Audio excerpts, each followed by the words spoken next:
Hello mga minahal kong kaibigan followers. Good evening. Sana nasa magandang kalagayan kayo.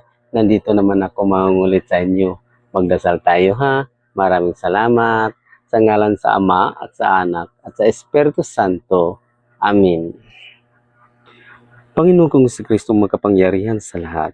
Maraming salamat sa kaloob mong grasya. Ngayong gabi na ito, nagdudulot po ito sa akin ng laksang biyaya upang maalala ko na ikaw ang sadyang lumikha ng lahat ng bagay at upang makita ko ang walang hanggang mong kapangyarihan.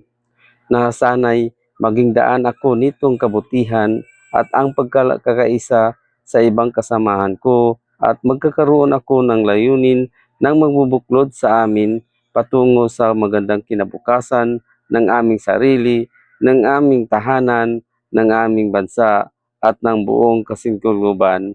Amen. Sa ngalan sa Ama at sa Anak at sa Espiritu Santo. Amen. Babay mga minahal kong kaibigan followers. Good night. Salamat.